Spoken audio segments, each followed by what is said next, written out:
Okay, so we're going to the second part of the real estate test study, and we have ownership, estate rights, and interest.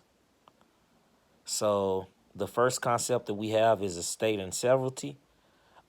Estate and severalty is ownership by one or sole ownership. It can be an individual or it could be a corporation. Remember, a corporation is viewed as an individual. The next one we have is tenancy in common. This is ownership by two or more without rights of survivorship. It is an estate of inheritance. Upon your death, your shares are inherited. They're willable. Um, Also, in tenancy in common, you can have unequal interests. So that means that I can own 60% of the property. Someone else can own 30% of the property. Someone else can own 5% of the property. Someone else can own 5% of the property. It does not have to be 50-50. And the title passes at probate. The next one we have is joint tenancy. It's considered a poor man's will. You have the right of survivorship. That means that the last man that's standing gets the property. Um, on this one, we have T-tip. So that's time, title, interest, and possession. You don't have to worry about probate because the title passes at death. So the last person who's alive gets the property.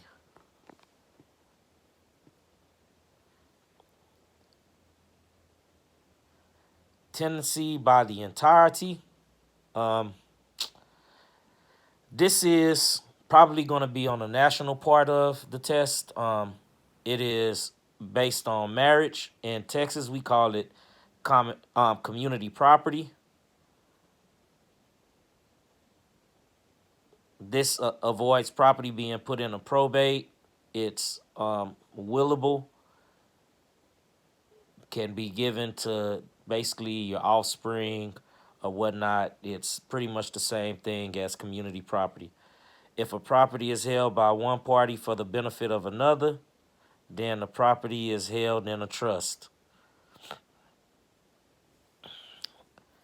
Also, when you have something like tenancy in the entirety, let's say let's say a wife sells her share of it, they continue to tell us that it would go back to tenancy in common. Next thing you have is freehold estate. A freehold estate is ownership and all the legal rights attached to the ownership of real property. Fee simple or fee simple absolute is basically the highest form of ownership with the greatest bundle of rights. It is fee simple. The owner has all available rights to the property and can always pass it to his or her heirs. The next one you have is fee simple defeasible. Fee simple defeasible is ownership with conditions and terms. In fee simple defeasible, a violation of the condition or a term can result in reversion to the person that is pretty much like leasing out the property or gave the property to the other person. So it's almost like if I own a property, I say, okay, the city can have this property as long as they maintain a zoo on this property. If they move the zoo, then that means that the property would go back to me or one of my heirs. So that's fee simple defeasible. It always has like a condition that comes along with ownership of that property. All right, you have a life estate. A life estate is ownership for the duration of someone's life. The owner is called the tenant. The life tenant has all the rights and duties of the owner, except the right to choose who will get the property upon death. The person who receives the property after the life estate is ended is called the remainderman.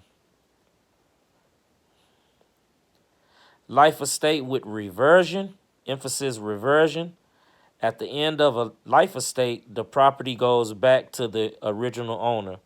So you have in a life estate, if if the property goes back to someone's heirs, those heirs are called remaindermen. If the original owner is alive and the property goes back to the original owner, that's called reversion. Leasehold estates. A lease agreement creates a leasehold estate. A lease is personal property. There are 4 types of leasehold estates. There is estates for years, and that's a lease that don't have a start or an end date in the paperwork. No notice needs to be terminated. So it doesn't take notice to terminate the lease. Either the lease or the leasee or the leaseor can terminate the lease. The next one we have is periodic tenancy. This is a lease with a fixed period and automatically renews. That's pretty much how most people have their leases. Then you have an estate at will. This is a lease that can be terminated whenever by either party. So they can just terminate it whenever they want to, and that's the agreement. And then you have tenancy as suffrage. Tenancy as suffrage is when someone is leasing your property and they just refuse to leave and they squat on your property.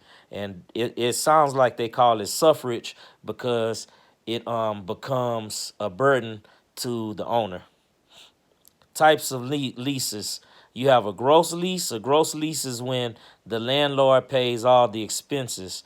You have a net lease. A net lease is when the tenant pays rent plus some expenses.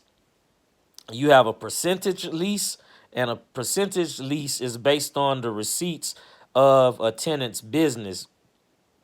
So that's based on the receipts of a tenant's business. You have a graduated lease. And a graduated lease is based on business. Also, is scheduled rent increase based on expected business growth. And then you have lease with an option to buy, and it is what it says. You are leasing a property, and in like a given amount of time, there's an agreement to say that once you have leased it so long, you will buy or purchase the property. Then you have a ground lease. This is a long-term lease for like 99 years. Most of the times, this is for industrial or commercial use of land. And then you have an oil and gas lease. It's basically when someone leases the rights to like drill gas or oil, like that. The next concept we have is a lien, and a lien is a charge against property as a security for a debt. A lien is an encumbrance, and being that it's an encumbrance, it limits your rights to real property. You have a voluntary lien. A voluntary lien is created by the borrower through the borrower's actions, like taking out a mortgage or a home improvement loan. A mortgage is a lien. When a mortgage is recorded, it is first recorded claim. It will be the first priority lien. You have an involuntary lien. An involuntary lien is created by law and can be statutory or equitable law. Statutory law is from the government and takes precedent. So statutory law always takes precedent over other types of situations. Surface and subsurface rights. You have mineral, air, and water rights are all considered part of real property. Mineral rights consist of rights to the subsurface land and profits. Mineral rights are the right to oil in the ground and other minerals. Air rights consist of the rights to the open space above your house. Water rights consist of two types of rights. That's littoral and riparian rights. So, as they say, riparian is river. So it's like a river or like a stream. Then you have littoral is lake, and that's a lake or waters pretty much bigger than a river. Requirements for a valid deed. In a valid deed, you need consideration, words of conveyance, execution, delivery, and a legal description. There are different types of deeds. You have a general warranty deed, and this is the best type of deed because it protects against all defects. It is the most common deed, the one mentioned in the Texas sale contract. You have a special warranty deed, which guarantees titles against defects arising under the grantor's period of ownership. Defects existed before that time are not covered. You have a bargain and sale deed, and this is a deed with only one covenant, no warranties about the condition of title, pre-existing defects are not covered. And then you have a quitclaim deed. This is a deed with no warranties or guarantees and offers the least protection.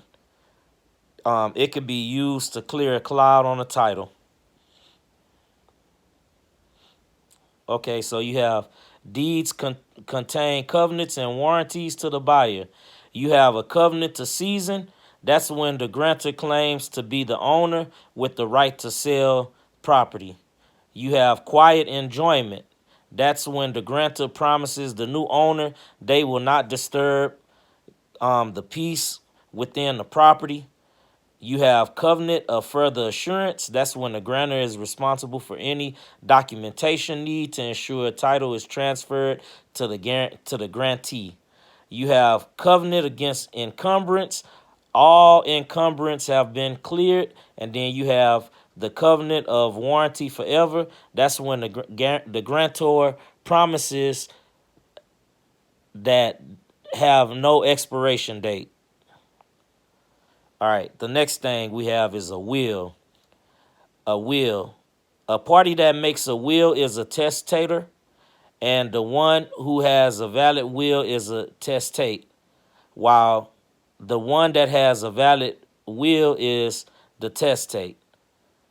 The person whose name is in the will, the estate is called the executor. Inheritance by will gives the title by device. The property is the device, and the person inheriting the property is the devicee. A person without a will is interstate. Court will appoint, like when you are in interstate, the court will appoint an administrator to settle the estate of the interstate person. The heirs normally will inherit real property according to the law of descent, and the will have the title by descent. Spouse and children are prioritized.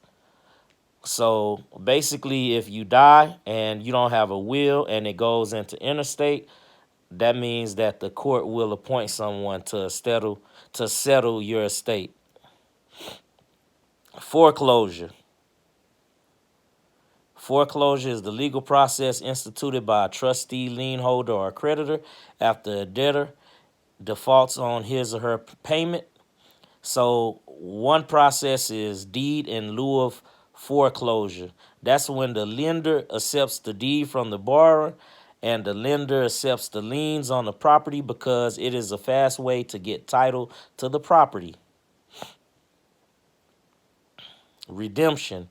Redemption is the right for, the person to step in and pay what is owed or past due to reclaim the property forfeited due to the mortgage default. This is his or her equity of redemption or equitable redemption. There are legal guidelines to foreclosure. The legal guideline to foreclosure is that the lender must Send a notice of foreclosure through mail, certified 21 days before the foreclosure sale. The borrower does not have to receive it. So as long as they send it, you don't have to receive it in the mail, and they have 21 days to send that out. The foreclosure must be posted at the county courthouse and filed in the county clerk's office. Foreclosure with the traditional mortgage, not deed of trust, will be recorded in les pendants. Foreclosure sales are held on the first Tuesday of the month in Texas. And in Texas, foreclosure is about a 2-month process. Short sale of real property. A sale of secured real property that produces less money than is owed to the lender. The lender releases the lien so that the property can be sold to a new purchaser. A short sale will result in a negative note on the credit report of the defaulting borrower, but it is better than a foreclosure. Title insurance. A title insurance policy agrees to compensate or reimburse the insured against any losses sustained as a result of defects in title, other than those exceptions listed in the policy. Protection is forged deed, illegal acts of trustee, guardians or attorneys, false claims of ownership, and human error in copying and recording, also and loss or destruction of records. This will not cover survey or boundary problems. Another concept is a subrogation clause. Subrogation clause. This clause allows the title company to assume the right of the buyer with respect to any claim against a seller if the title company has made payments to the buyer to satisfy that claim. You also have abstract of title. Abstract of title is the history of the title that lists all the people that have owned the title and claim to real property. And that's it.